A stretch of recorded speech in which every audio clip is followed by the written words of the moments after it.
What story is trending now, and maybe should be trending a lot more than it has been, is about Dr. Larry Nassar. You may have heard of him. He's the former Team USA women's gymnastics doctor. He's been accused by numerous young girls of abusing them, sexually assaulting them when they were seeking care for injuries.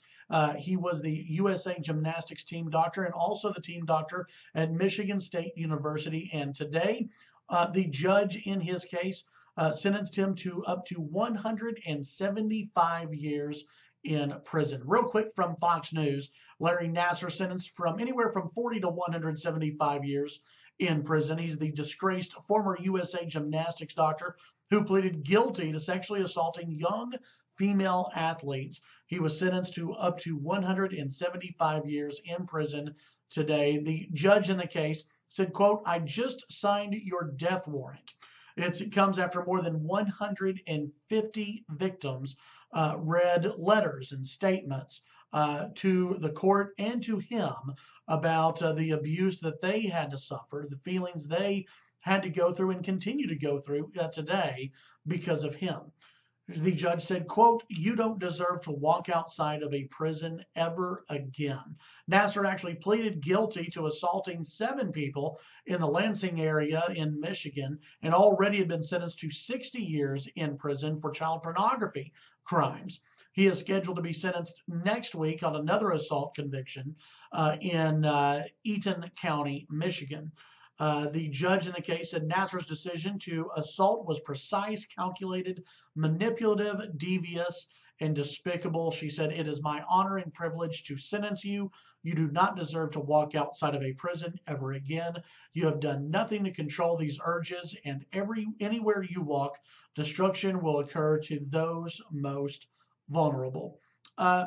During this case, you heard from former U.S. Olympic gymnast. You heard from other gymnasts, former Michigan State gymnast. You heard from gymnasts around the country who had been victims of this monster. The story didn't get as much press as it should have gotten, though, in my opinion. This is a huge case. So many parents left their child's care, their little girl's care, in the hand of this supposed world-renowned doctor.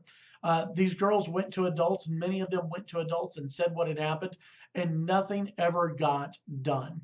Now this monster is behind bars, but folks, the story isn't over. The story's not over at all.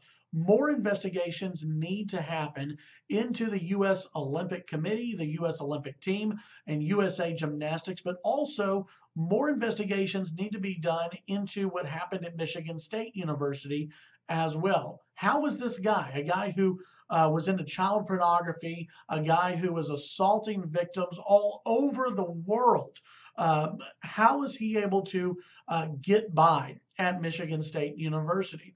If this had happened at Penn State or Texas Tech or the University of Texas or even in any college, and it had been about college athletics, it would have been a huge story. Just look at what happened at Penn State with young boys who were abused at Penn State by Jerry Sandusky.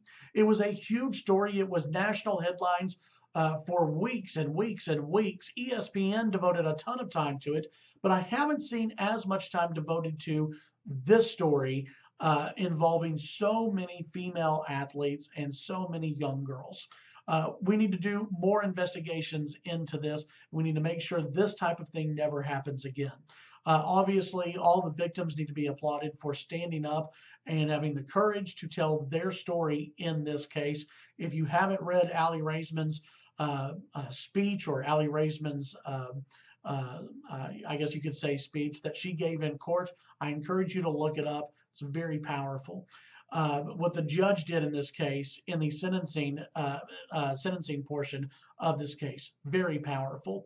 For parents everywhere who have young athletes, they worry about this type of guy, a guy who was able to earn not only the parents' trust, but the trust of young girls. They thought that he was merely treating them, a world-renowned doctor. You're in the best hands possible, is what so many of these young females were told, and he abused them. He's not going to last 175 years in prison. He's not going to last 60 years in prison. I don't think he's going to last 40 years in prison or even 4 years in prison. This guy has whatever is coming to him in prison. This guy deserves it. Tune in to the Chad Hasty Show weekday mornings, 8:30 to 11 a.m. Central Time, News Talk 95.1 FM and 790 AM KFYO. Have a great day.